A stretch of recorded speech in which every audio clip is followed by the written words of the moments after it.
All right, everybody, welcome to yet another episode of The Good Flight. Where have we been? Season 2 of The Good Flight. That's what I Season, call it.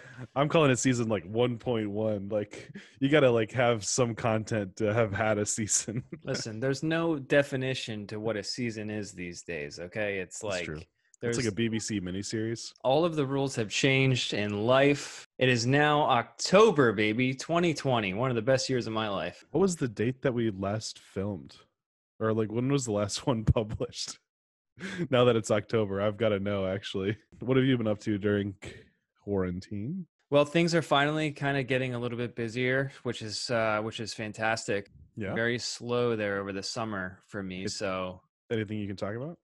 yeah. Well, as you guys remember, I've talked about doing a Ferrari challenge before. So, actually, Paul, the last time we like hung out, we were filming a Ferrari challenge out in your neck of the I wonder woods. if we could get some of that footage cleared and maybe show some of the fun shots we got.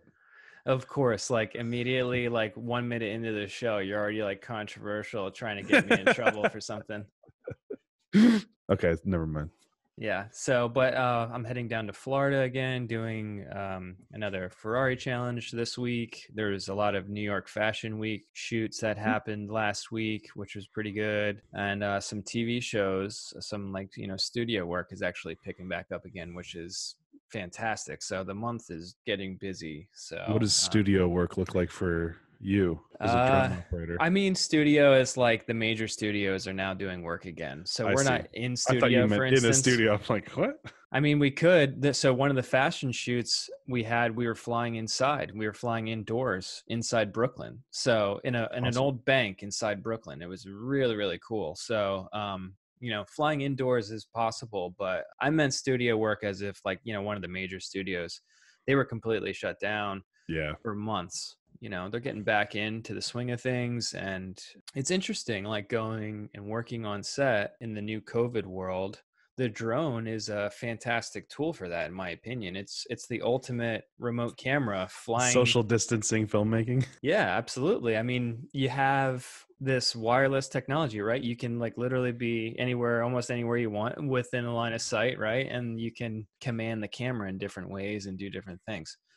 So, like, are you finding yourself like replacing crane work recently or something then? Like to where like rather than having like a team of like 4 or 5 guys come build the crane, operate the crane, then tear it all down and ship it, like do you think there's a place for like people to just like, okay, let's just do a drone and we can do these 2 movements in 5 minutes, and it takes one person, one nerd? Yeah, one nerd. Well, we have a crew of 3 people first off with our drone typically. So, and we're not replacing crane work. The cranes are actually still busy themselves. So the cranes are actually being used like in studio, actually inside.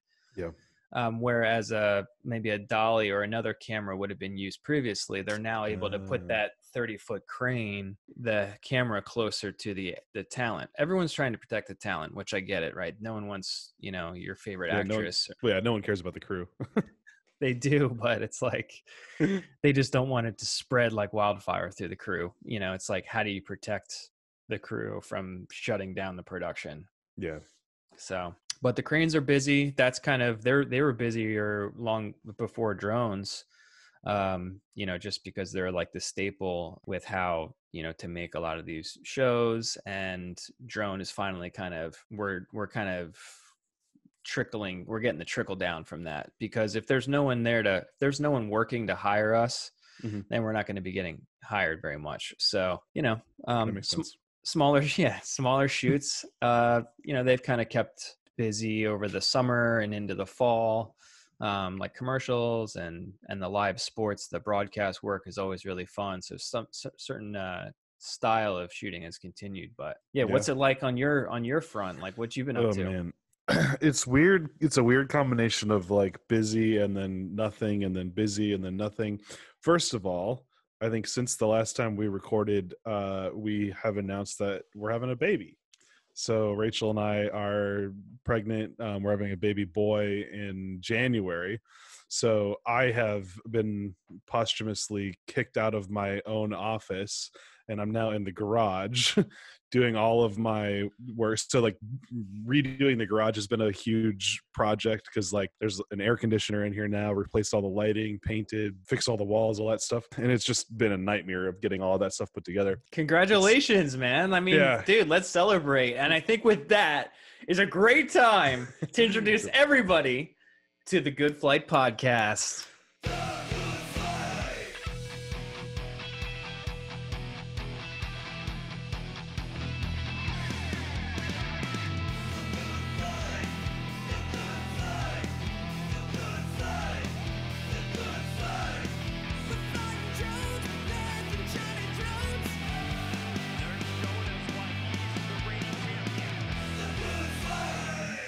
What do you got back there, dude?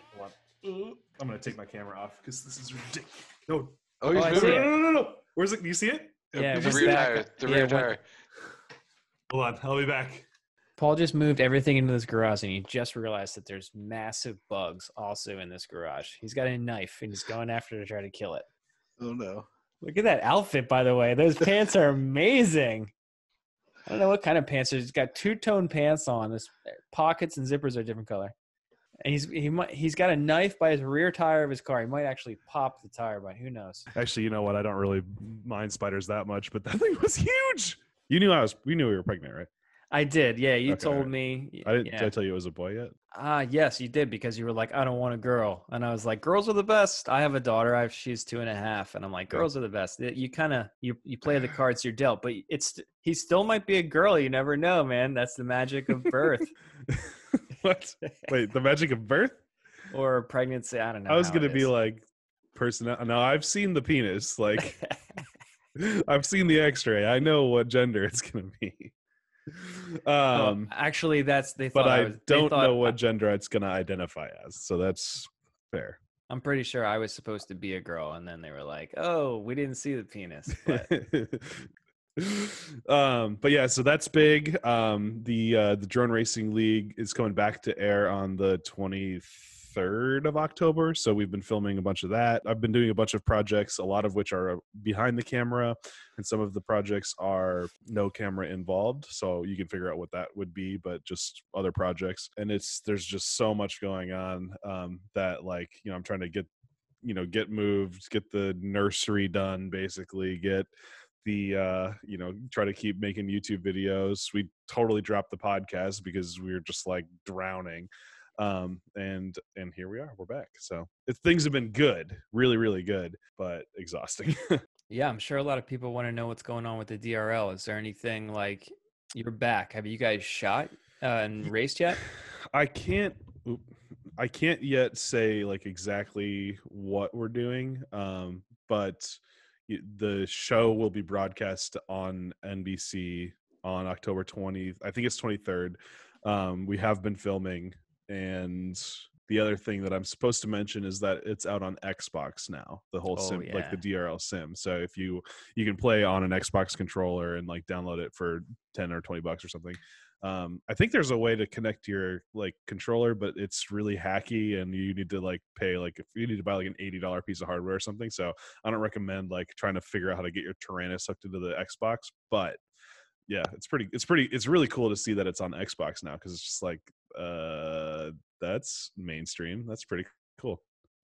That's cool. I wonder if like that. I mean, we've seen the smaller controllers like the XQ Lite, or what is the new X-Lite, TBS Tango is small too. Tango so too. I mean, is that the future? Those little Xbox controllers, you think, for racing? I don't know if it's the future, because it depends on what you want. Like, I still like having the big controller. Like, I love my Futaba 18SZ, but I think there's a lot of guys out there that are in love with their Tango 2 or X-Lite, or I mean, there's a million different kinds of things like that. So yeah.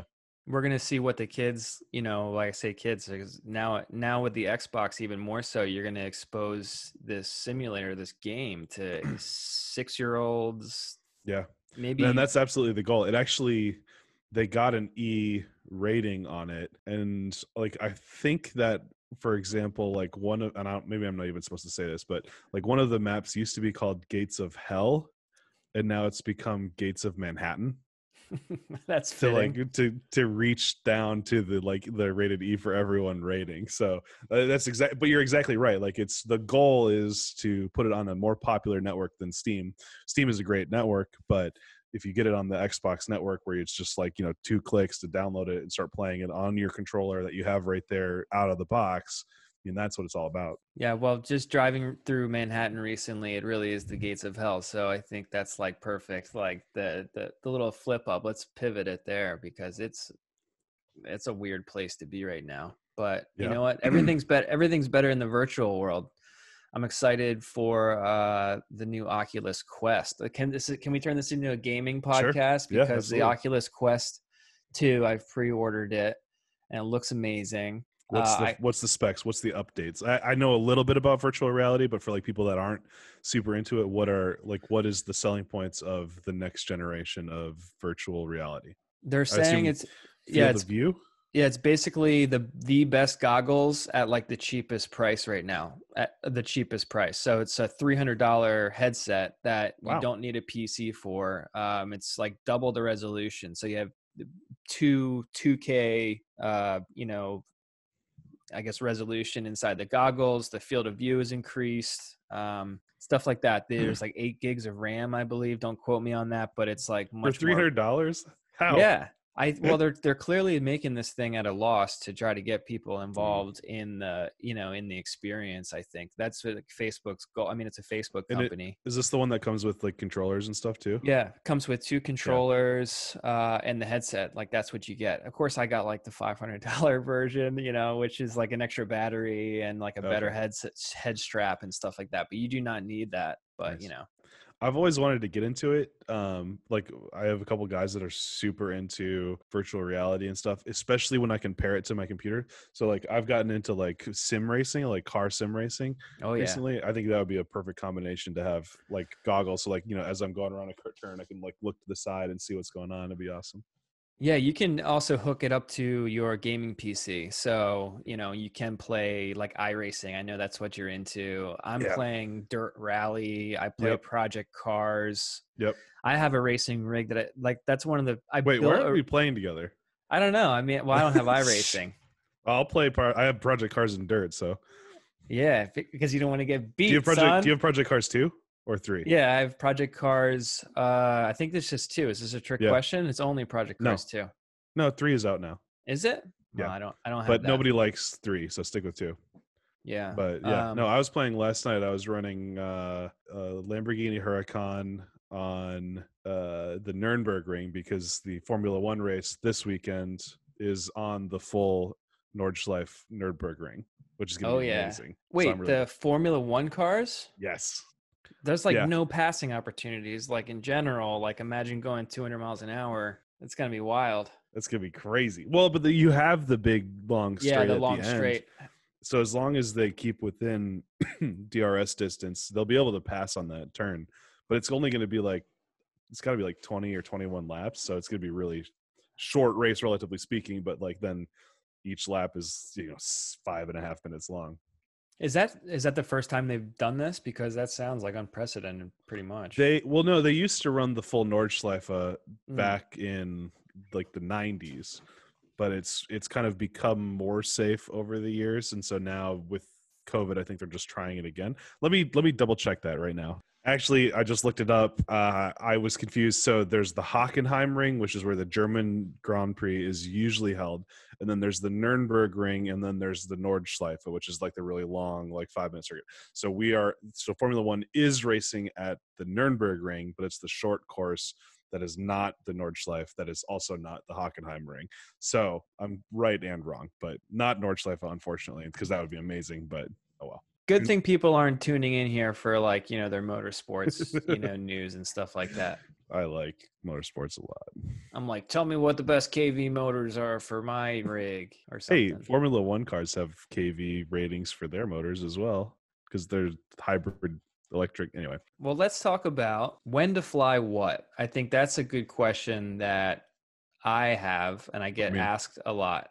So it's like, when do you fly with all the options that we have as drone pilots now, or filmmakers, or whatever you want to call us, FPV racers, even hobbyists, like You when do mean within you, FPV? yeah, with it, like as in a drone, like when do you fly your 5-inch versus your Cinewhoop versus your money shot versus, you know, even looking at when do you fly one camera over another, or even Yeah. helping people understand when I would want to fly a wider lens versus when I would want to fly like a tighter lens, you know, even as much as like camera settings, because when would I want to shoot 180 shutter? When would I 180 shutter angle versus like you know, a faster shutter angle or something like that. There's a, I Yeah, mean, this absolutely. is without turning this into like a photography 101 or something. Yeah. Like, what are your, when you, like, what is your thought process when you hear about a shoot? Let's say it's a mountain biking action shoot or Mhm. something like that. Like, Mhm. when do you fly what? Yeah, so it's a tricky question to answer because it's always it depends sort of situation, but the goal for me is always to fly what I think is going to get the best value shot for me being there. Okay. So what I mean by that is I think that the best shot I can get most of the time is going to be with a GoPro and then either a Cinewhoop or a 5-inch, right? Then that means the shot is going to look that way, right? It's going to be a real steadied, like, you know, the mountain bike is jumping off a thing and I, you know, do a flip with him as he's doing his thing, whatever that is. Or it's a Cinewhoop where it's like very close to people, around talent, near something expensive, like a really expensive car or something like that, and slow moving. But when you start working on like bigger and bigger productions, people tend to want nicer and nicer cameras because these nicer cameras, they're more forgiving in the way that they do color grading. They have a wider dynamic range, which means you can like, you have a little bit more forgiving in being able to look into shadows or look into highlights, stuff like that. So usually I'll end up having a conversation where it's like, hey, we want you to come in and fly this, you know, expensive cinema camera. And I'm like, okay, yes, we can do that. Here's why it would also be awesome if we could do some GoPro stuff. And I kind of walked, because like obviously once you have the bigger camera, you have higher risk. You can't fly as dramatic of lines. You have to be more careful. You have to have higher levels of insurance, which aren't always fun. Whereas with the GoPro stuff, you can really fully send it, right? Like we're just going to get in there. We're going to smash it. We're going to do everything we can to get the shot. But once you introduce a higher, more expensive camera, then you have to be a little bit more careful. So it ends up kind of being on this, I feel like, the scale of, am I working with, you know, does the director want a mind-blowing shot that no one's ever seen before that is basically a stunt, or do they want a relatively safe FPV shot that is kind of just checking a box? Now, sometimes there's some of both. Sometimes directors are interested in kind of working on something new and exciting, or they're just like, this is what I want, just get this. And you kind of have to play it, you know, based on what the person is feeling. So Yeah, one of the things I wanted to do is just like take the cost thing out of the equation too. So just like yeah. assume that, like, you know, there is a budget for what they want you to do in the first place. No one's going to be asking you to fly a red Komodo if they don't have the money to like put you through that. So we're just going to I wouldn't say that no one, but a lot. You're like, everybody yeah, asked me to fly the Komodo for nothing, but right. FPV filming, once it gets to a certain point, I consider, or the way that I describe it to people that I'm working with is, it's now a stunt. It's not a camera movement. It's not just filming. It's now we're introducing danger. We're introducing a certain potential lack of repeatability, and it's now moved out of the category of we can do this every single time and into, we're going to go for it. We may not get it. You know, sometimes you don't always nail the triple back flip onto an awning and land on your feet and keep running. You know, that's what we're trying to do essentially with the camera now, is do a stunt. And so that's the way I try to break it down to directors when they, you know, because sometimes they're just like, hey, we just want you to dive in through the canopy and, you know, catch up to this motorcyclist or something. Fine.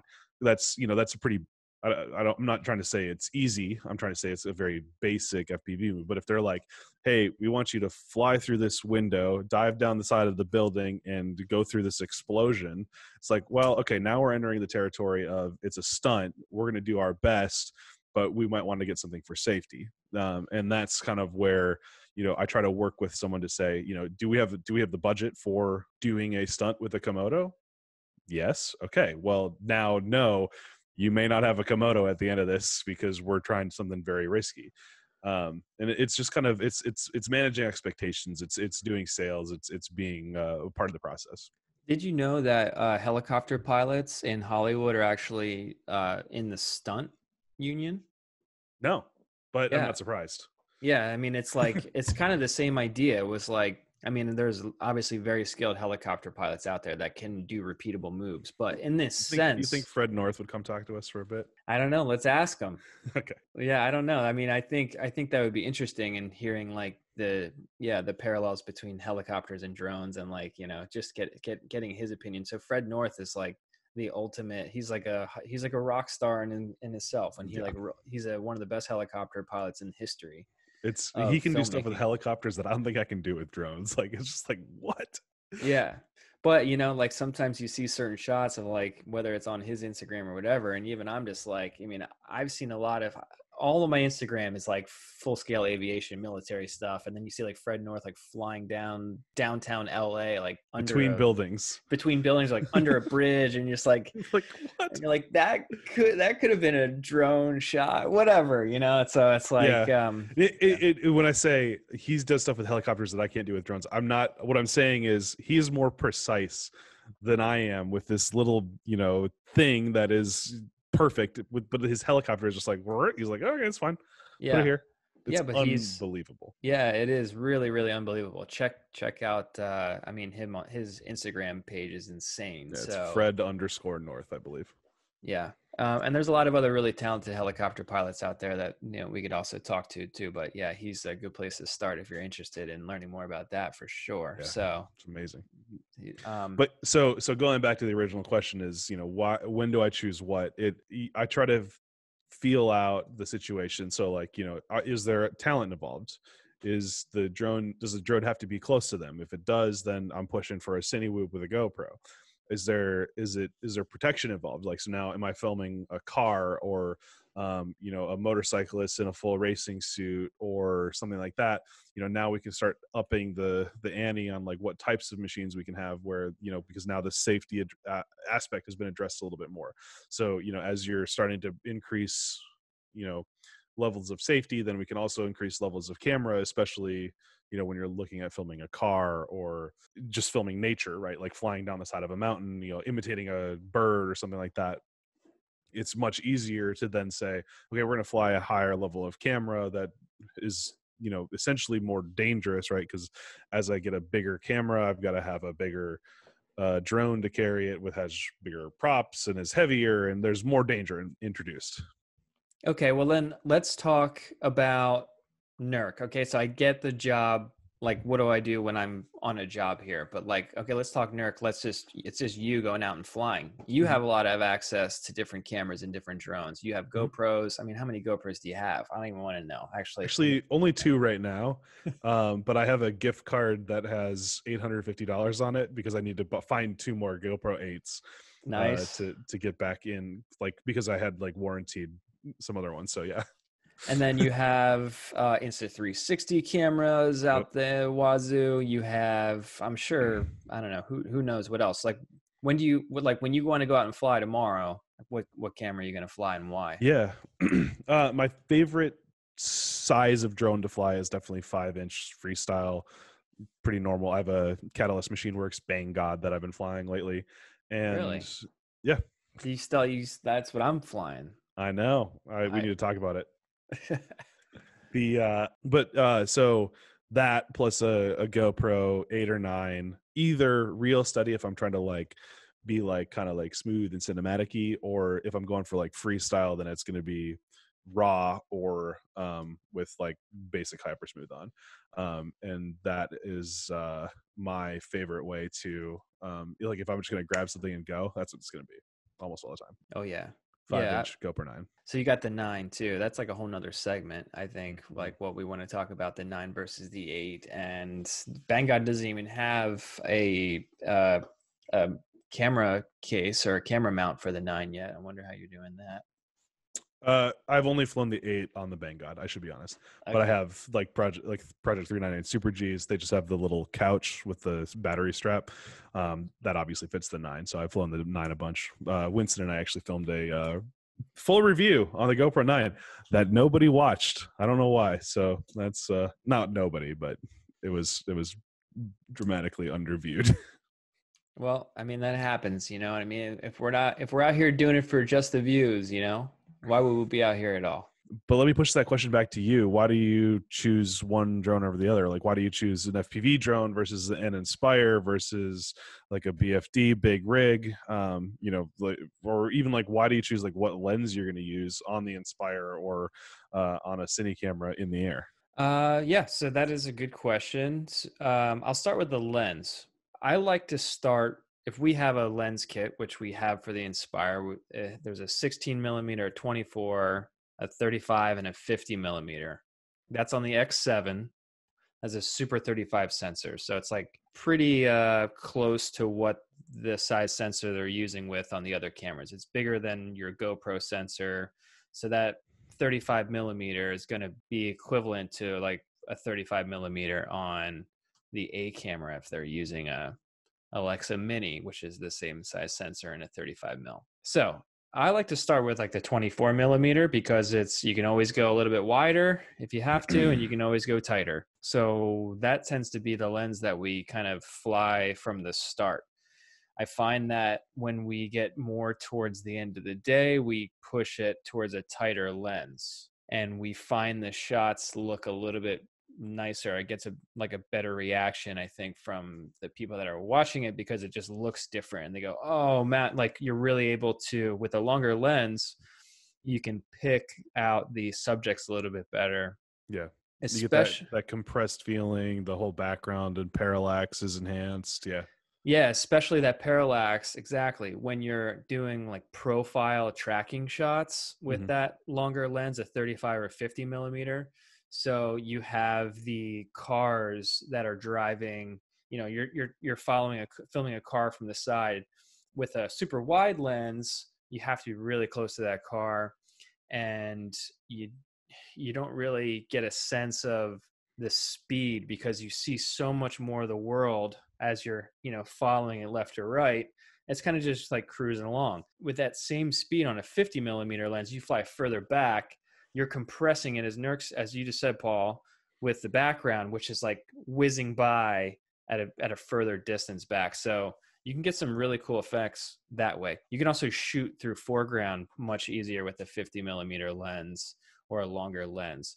So it looks really good sometimes to have like shooting through the trees, and then like your car, for instance, or your person is like coming through those openings in the trees. The foreground is out of focus, the background is out of focus, and it kind of creates just like a really nice like cinematic look for sure.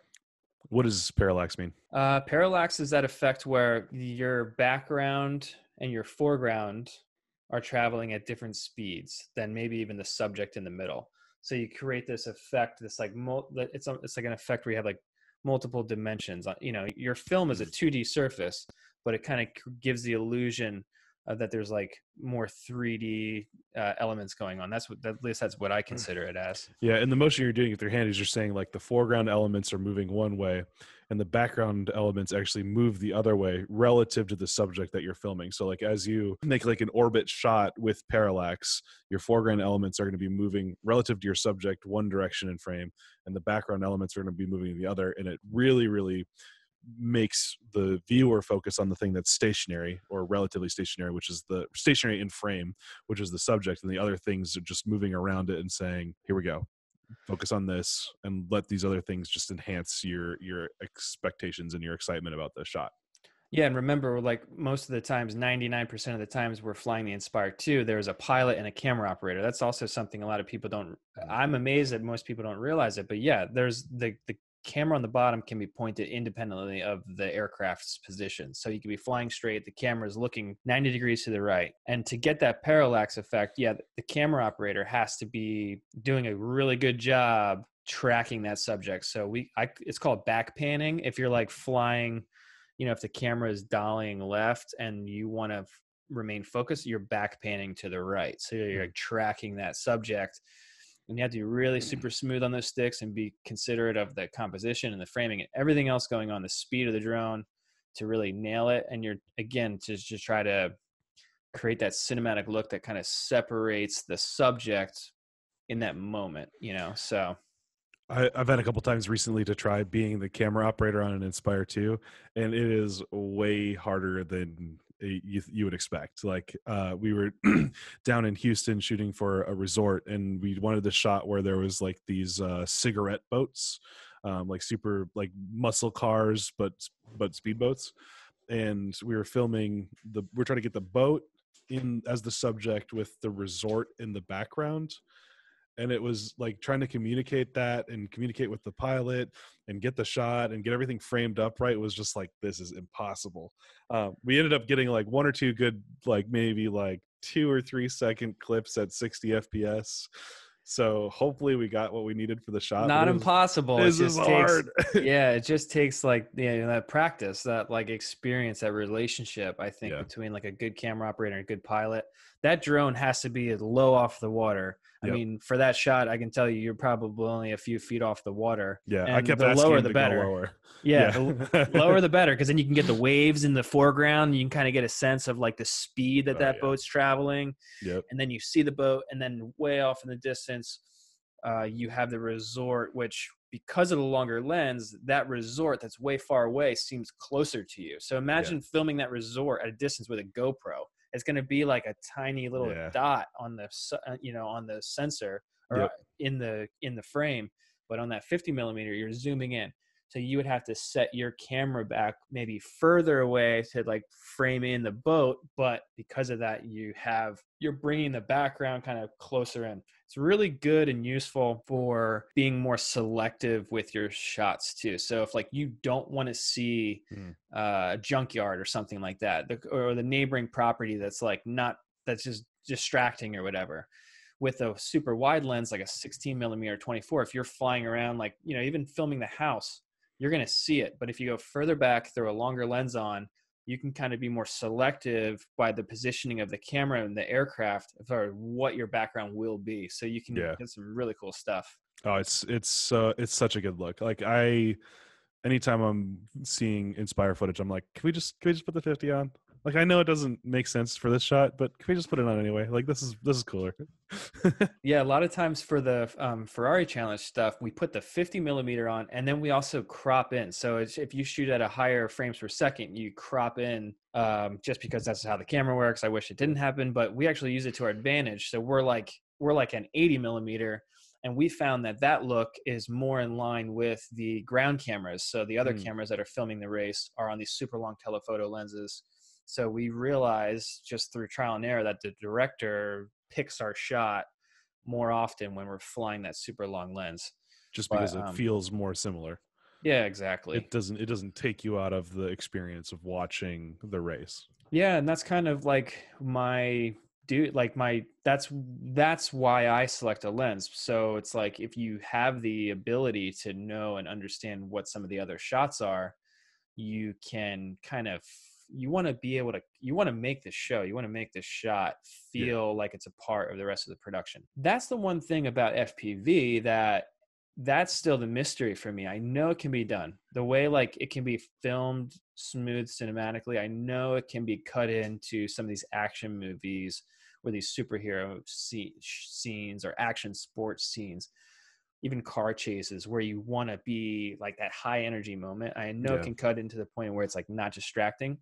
Yeah. That's the fun challenge for me, is to try to like figure out when is that moment, Well, can I give you a good example? Just on October 2nd, so like a few days back, a documentary series came out on Apple TV Plus called Tiny World, narrated by Paul Rudd. I have a couple shots in that documentary series. Nice. If you watch the episode that is called Woodlands, I believe, I have a couple FPV shots in there. Very cool. And basically what it was is they cut in my FPV shots as if it was the perspective of a falcon attacking a chipmunk. And so like, you know, there's like the slow-mo shot from the Phantom Flex of the hawk, like, you know, passing through the tree like with its wings tucked in, and then there's another shot of it starting to like dive, and then it cuts to mine and you see you know, and you get that motion, like that super dynamic FPV motion that you have. And that's exactly like that, like right there, it doesn't take you out of it, and in fact it sucks you more, and you're just like, oh my gosh, yeah, it's perfect. That's exactly what I'm talking about. But that's not always up to you as the cameraman to make that happen. That's a creative decision from the start. So like they asked me, they said, come in, watch these videos of a goshawk flying and do this. And I was like, okay. Yeah, absolutely. Very cool. I can't wait to see that, because that's exactly what I'm talking about. It's those shots that, and no other tool, or probably, I'm going to say this, no other pilot could have probably done that as good as you did. Well, Gab was also featured in the series, so at least two other. All right. Yeah, fair enough. But yeah, that's the thing. So like that wide angle look, that wide angle lens, I like to also use on the Inspire. Sometimes I even want like the widest lens possible. I've been doing a lot of drift stuff recently. Okay, me too. Everybody, you know, is doing drift lately. But I'm flying this Inspire 2 like I freaking stole it, dude. Nice. I'm trying to like. But you're saying you need the wide lens to do that? Well, yeah, because I want to put that car, I want to get as close. So I'm also flying FPV at these drift events. I'm having a lot of fun. I'm out there with my boys Link, Gergo, and Shepsta. So we're like Shepsta, yeah. He's the king of drift footage for me right now. It's like between him and Nub. Oh, he's nice. So like, yeah, we're all out there, and we actually did a live stream with FPV and the Inspire 2. Nice. And we figured out how to work together, because the Inspire 2 is really good at doing something that like the FPV drones cannot do, which is like look backwards. So, you know, we're like leading the cars going into the certain turns. I'm flying the Inspire 2 with my top secret sauce right here, baby. Good thing no one listens to this show, because I'm going to say it right now. I'm flying the Inspire 2 with the DJI FPV system. Just like glued to the top or something? Pretty much. Yeah, this is my Sugru sponsorship. So I put Sugru. Okay. Yeah, Sugru is the moldable glue, and that's how I attach the camera to the nose. And then I have the transmitter powered off a separate battery, because I tried to power it actually with this cable, which is like from the drone, a step up voltage. That didn't work. And it's changed the game for me. In every shoot I use, in every shoot that I have, I'm flying the DJI Inspire with goggles and everything. With goggles. Holy cow, that's cool. It's absolutely amazing, dude. It's actually like born again Inspire like 2 for me. And like I've seen you operate just from like the default FPV footage like inside of the Inspire, but I can see how that would take it to a whole new level. So you're just flying a giant tiny whoop basically. Yes. Just in like level mode, like you're just like friggin' that's hilarious. Yeah, it's like, it's basically, I wish you could like change the parameters of the Inspire 2 to increase the angle, to make it faster, to give me more of a rate throttle. That would be fantastic. But there's, you know, everything has pros and cons. If only we knew someone at DJI. I know. So speaking of which, so this episode is coming out next. This is going to be our episode 5, but we've actually filmed 2 other episodes that never made it to air. So this one's going to come out kind of as like a, hey guys, we're back, sorry. And then we have an episode filmed with Andy Shen from CINE Drones, talking about like his awesome history of designing frames and getting arrested and all that good stuff. And then we have another interview with a guy called Donovan, who is basically the chief like engineer / testing manager / United States representative for all of like DJI Products, and he has some awesome stories for behind the scenes of like, you know, why DJI FPV exists and some of the breakdowns of like where DJI's money is coming from and stuff like that. And he worked on some pretty cool movie sets. So that's going to be really fun. So be looking out for those episodes coming up here soon. And we're just sitting on these episodes, like Yeah, we're sitting on these like gold mines. yeah. Some of the stories that are in these episodes are ridiculous, and I've told some my friends about like the conversations we've had, and then to be like, oh well, like the episode's not out yet, you know, it's like yeah. Oh yeah, by the way, you gotta wait. Yeah, it's kind of badass, but you know, it's time to get them out to the people. We're trying to give the people what they want. Yeah. So anyway, I'm really looking forward to hearing those episodes again because it's been a while. But yeah, we'll post those as soon as we can, and probably, you know, the next week following this one, and then stay on the ball with it. Right. That's the goal. That's the goal. Well, now that you're living in the garage, you'll have nothing better to do. I'm living in here. I'm sleeping in here. I'm going to be putting a couch right back there instead of a car. Yeah, it's going to be. I'm never going to leave. Nice, especially once the kid comes.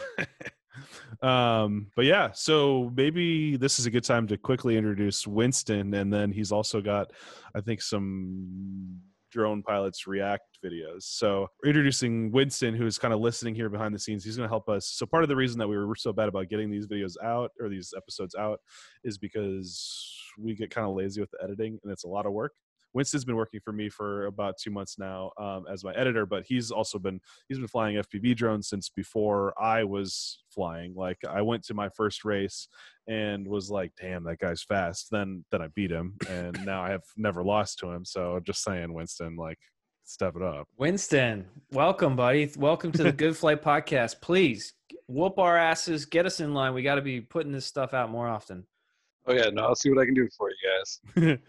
But Winston, you have some clips for us to watch and react to. Yeah. Yep, I got a handful of things to show you guys. Cool perspective on what some guys are doing out there. Cool. Can you share your screen and let us check it out? Yep. Man, this is fantastic. Right. Oh my gosh, snot sample. So I have seen this. I know what this is. It's an Andy Shen special. John, have you seen this yet? I have heard about it. I haven't seen this particular video, so let's do it. Oh, it's so cool. So this guy, his name is Liam. I think he's. I'm gonna make sure I get it right, but I'm pretty sure he's Lalder's FPV. Okay. He's Canadian, and he's been working with Gab and Andy Shen. So this little Petri just popped open on the top of the drone. We're looking at this FPV like from the roof cam, and this like you can see this thing, and there's a whale. A whale pops up and shoots stuff out of its blowhole, and the Petri dish like catches it. They're using FPV drones to capture whale snot from the source before it is ever back into the water or anything. Like he shoots the blowhole again. And he just sprints in and tries to catch as much of it as he can. It's so cool.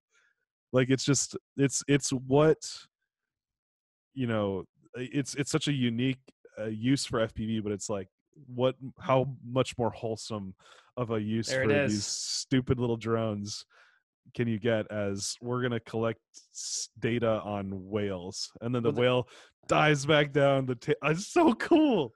I know you say it's stupid because, you know, like, but I know you don't really believe that. This I don't believe that, but relative to like really expensive drones, like they're like, okay, whatever. But like, it's just those are pyro drone motors and pool noodles. And that Petri disc was stolen from a 7th grade science class. Yeah. But they're using it to collect like real world data. Here we go, back on the ship and doing a little freestyle now. Is he going to gap it? He's coming back onto the ship. Wow. I thought he was going through it.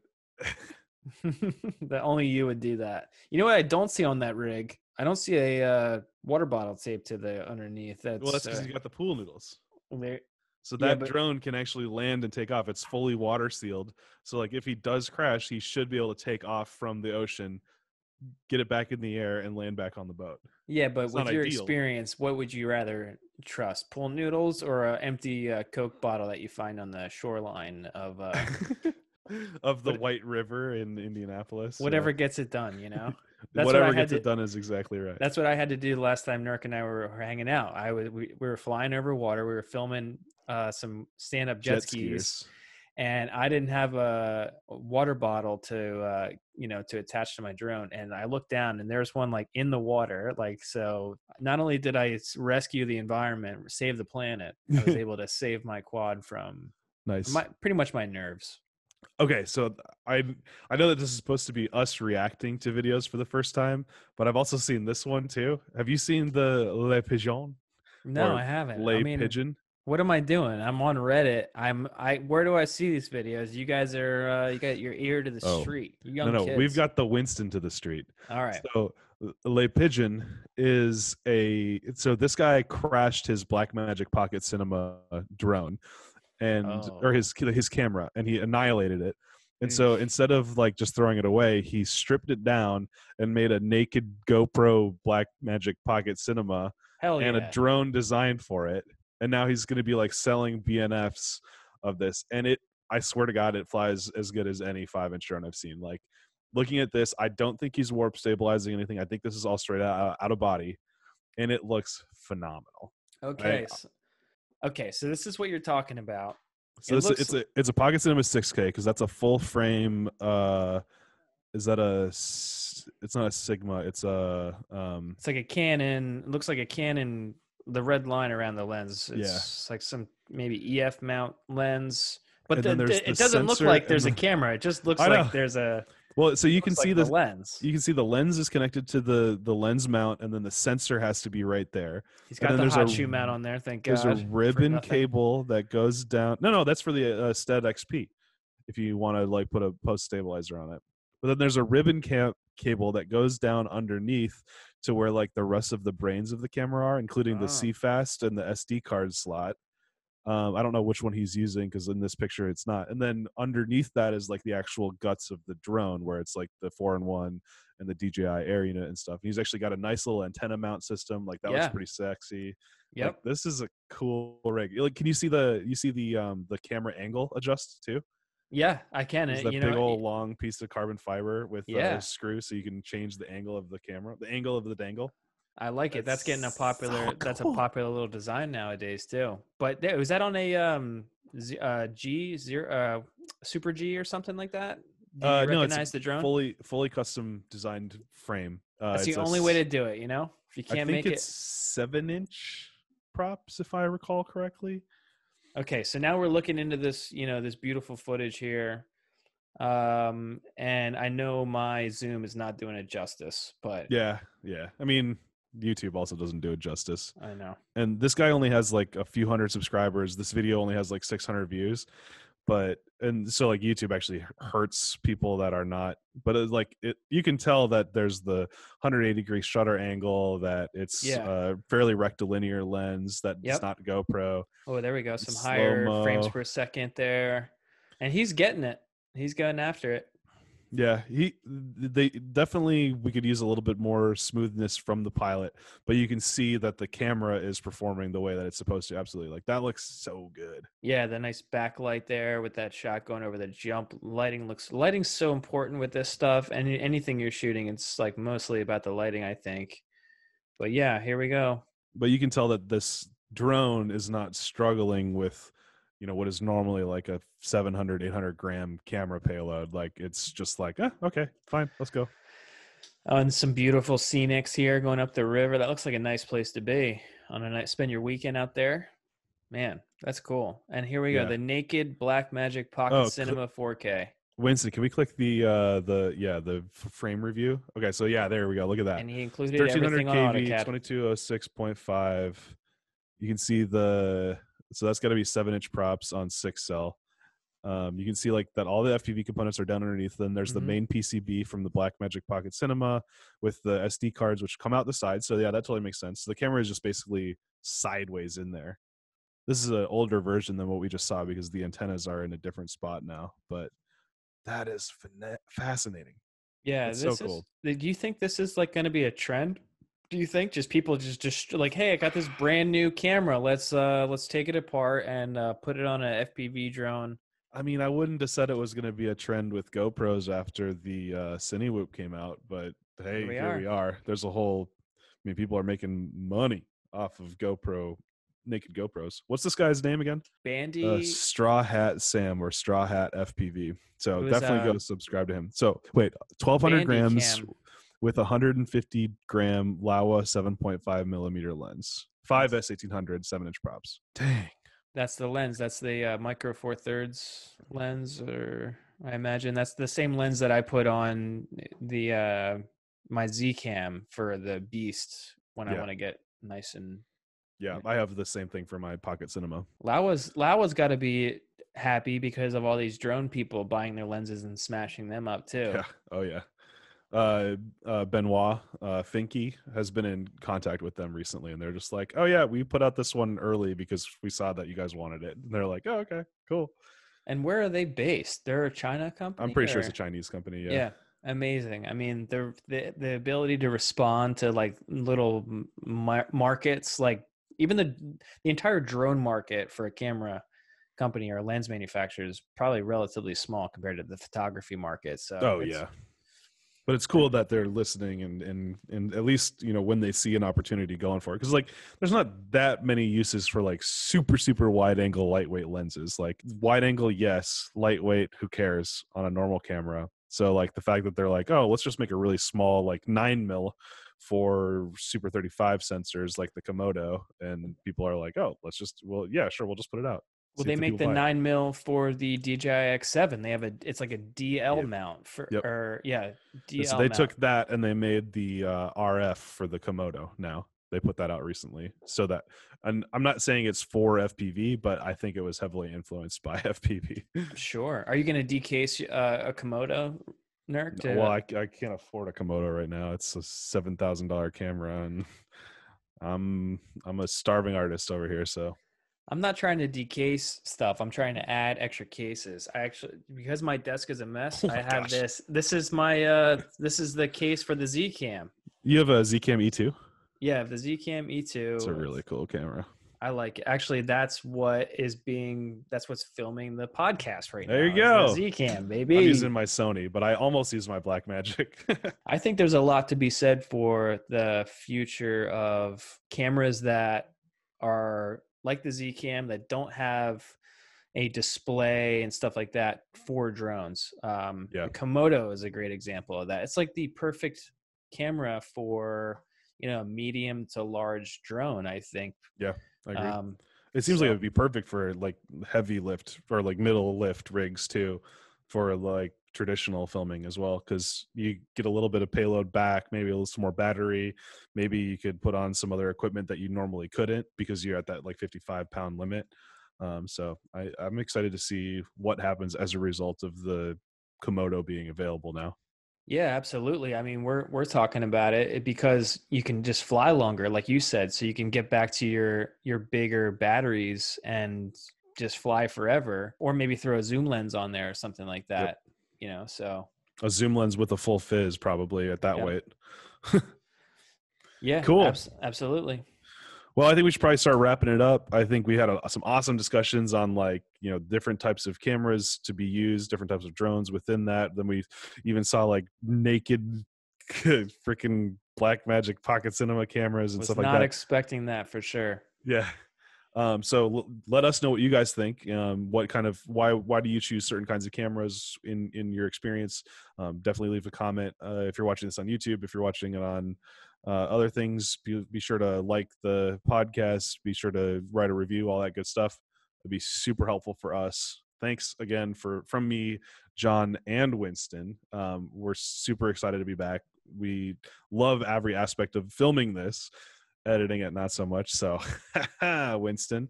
Yeah, anything else you want to add in there, John?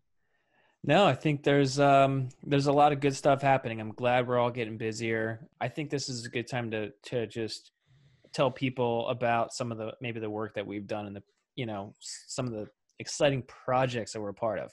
Yeah. One of the coolest shows I've seen in a while just came out on HBO. It's called Lovecraft Country. Watch that show. I was lucky enough 2 years ago to shoot the pilot episode of that. There's some fantastic drone shots in there. Nice. I wonder if you can spot them all, because we were talking about like getting these shots to cut in. I think these shots cut in wonderfully. It's a lot of car Nice. work, but it's like that low car work. And we were also working with a Russian arm, which is that camera car vehicle thing. And yeah, we have some amazing footage in that show and some really good stories that maybe we'll get to in another episode coming up. So yeah, Love it. Craft Country, HBO.